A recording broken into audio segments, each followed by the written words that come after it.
Hello friend, how is it going? Welcome back to Diesel Mercedes YouTube channel. I have in my shop today 2007 Sprinter. This one is equipped with 3-liter turbo diesel V6 engine, the code OM642. And let's go and see together how it's difficult to replace fuel filter. And I will say it's actually pretty easy operation. So that fuel filter is hiding underneath this engine air box. So we will start removing that. I will disconnect MAP sensor. This is a MAP sensor. So I can put them on the side. I will loosen this clamp. And you will see how it's easy to remove that entire box. So this can go on the side slightly, and I will lift this up. And this pipe I will also lift up. Look at it.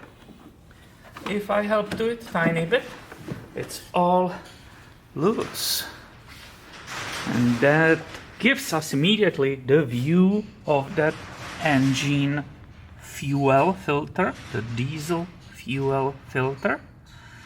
You can see the hoses here, and you can see immediately it was replaced already. Why I'm saying it? Because originally these clamps were looking like this one. It was the crimp style, that one use only crimp style, which you had to cut off, then purchase these ones and replace it. There's interestingly this zip tie pulling this vent line down on the filter housing. So in my case, I will continue with getting rid of the zip tie. I will unclip this wiring connector, disconnect this connector. There's not much space between the line and this tab, so I will push on the tab with a screwdriver, and that allows me to start cleaning that. Everything is kind of messy, and we don't want to have that around the fuel, so let's start cleaning. Okay, I can put it underneath here. How is this vent line coming up? Is it easy? I will continue with loosening these two clamps. These two lines have different diameters. The smaller and shorter is here, and the larger diameter hose, fuel line, is on that driver's side. And I should be able to carefully, nicely pull those fuel lines off. Always keep rechecking that these clamps are loose and are not going to actually rip or damage that fuel line. This one is actually not cooperating really good. I'm not sure what's up with it. Oh yeah, it finally moved around. Now I will grab it and carefully, with larger diameter pliers, carefully, without damaging anything, pull it off. And again, just for safety, I will put it on the magnet. There are no leaks coming out of it, so you are not need to be worried that you will be losing ton of fuel if you decide to do this yourself. Now that whole filter is sitting inside of like a large clamp or housing, and that housing or clamp is held by the 3 bolts. I will show you where they are. One is here, you see it? Second one, it's there, and the third one it's hiding right there. So you can undo those, or you can just work with this bolt and actually loosen that entire housing or clamp and lift it up. That single bolt holding or squeezing that clamp, I put the wrench there. It's a hex number 5. Do you see it? I hope you do. See it right there? For some reason it wasn't even tight. It was only like halfway. I will normally put a socket there and a ratchet, but it actually won't fit there. This is the hex 5 bolt I just removed, so I will put it again on the magnet, and let's see how difficult it will be to lift that filter instead of removing that entire bracket. This is a vacuum line here, slightly in the way, but I think I have plenty of space to nicely, carefully, without damaging anything, remove that entire fuel filter housing out. Excellent. Let me show you that area, that open space after I removed that filter. So it was right here, and that means we can focus our work here in that little bench. So this is the part removed, and here is our new filter which I selected for this repair.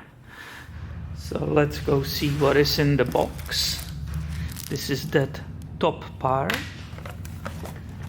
Basically, here is the filter. As you can see, it's a little bit shorter than the one which we removed. And there are 2 rubber O-rings. That's the part of the whole set. That's it. It's all what we had in the box. My problem is with the fact how this is dirty. We don't want to transfer anything on that new part. That's the whole thing. So you can see here is that adapter which we are actually getting new. It's that top, so we will be not even reusing it. And to continue is, I'm trying to clean around here, but actually it doesn't come off. I have to first clean inside these areas to be able even to put the tool and loosen them. And the correct tool, which seems to be fitting nicely in, will be Torx T20. So, look at it. Oh yeah. Nice. That they shouldn't be very tight, so you shouldn't strip them if you do this, but still, we don't want to have any problems create for ourselves, do we? So I might use this to carefully start lifting it. Right? But again, you have to be gentle. With this, it's a plastic. You don't want to break it. There's not much space actually to get there. I might change my tool. Different flat screwdriver, some thin one. Maybe this one will help me to come from this direction. A little bit of careful prying up, observing that the plastic is not hitting into anything. And voila! Here comes out that entire unit. I believe this whole part is to tell you that you have a water in the fuel. These rods will be connecting if there is a presence of the water in the fuel, and you will have a warning light lit on the dashboard. In this moment I will go ahead and start replacing these 2 rubber O-rings. The one on the top is really squished. I could see it was kind of flat. So definitely I will not skip this. And don't rush if you do it yourself. Don't think you want to skip it. Nope. Take your time. Get a little pick. Get underneath them. And replace the both O-rings. Obviously careful around these probes. Be gentle. So these are the black ones. Well, let's put them in. So you see, nothing very difficult. Just plan, have some little time for it. No rushing. Second one will go all the way up. Right here. So we have brand new O-rings. I keep lubricating them with the remaining parts of the fuel, and basically the next step will be to start installing it in the new fuel filter. As you can see, this is capped to prevent any dust, dirt entering. The lines are capped. So I always highly recommend to pour some clean diesel fuel inside first. On the diesel engines, it's always concerned with that initial startup, which means introducing air into the pumps. It's not good, and this should prevent it, or at least minimize it as much as possible. So I'm, by carefully turning there and back this entire sensor, I'm entering it in its place again. Now I will turn it underneath these steel holders. In the case it's all the way under, which it is, and start putting back those two screws, you remember. Okay. Straighten itself up. Do not put too much torque on it, obviously. I know it's diesel engine which keeps shaking, but there's definitely no need. And here it, and I'm back in the engine bay area with this whole thing, and I will just go backwards what I did just 15 minutes ago. Lift this vacuum line without breaking it and carefully insert that filter in its housing. I'm observing the correct position for these pipes and the connectors on it. Before torquing and position that filter, I want to first connect both hoses, and I will not reuse these clamps. These clamps are incorrect for fuel lines. If you see, they have very sharp edges and they basically cut in the lines. I want to get rid of those, and I will install the correct ones. I will show you how they look like. They also come in all those different sizes, but observe the difference. The both edges are slightly lift up to actually prevent cutting in that fuel line.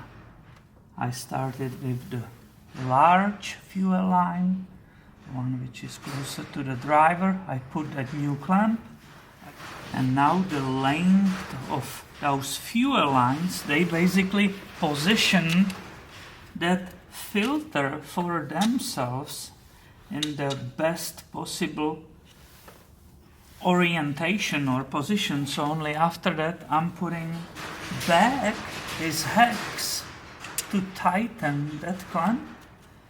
Last but not least, I don't want to forget to put back this electrical connector. I will show you detail of the new part installed. Also, I had to put back that zip tie due to the fact that that vent line tip or top is broken. There's missing chunk of it, and the clip which is supposed to hold it together with the bottom part, cannot be installed, so I put again in the same manner, zip tied to secure it, to make absolutely sure it will not pop off and there will be some fuel spillage. I got out all my tools, so I will put this whole assembly back, and we have to hope that the fuel system will prime correctly. Also, after the startup, I have to come back and check for possible fuel leaks, obviously. Here we are in the cabin. Hopefully the fuel pump will fill everything up for us. We will see. We'll cycle it a few times. One more time, and only after that I will do the startup. Cross the fingers.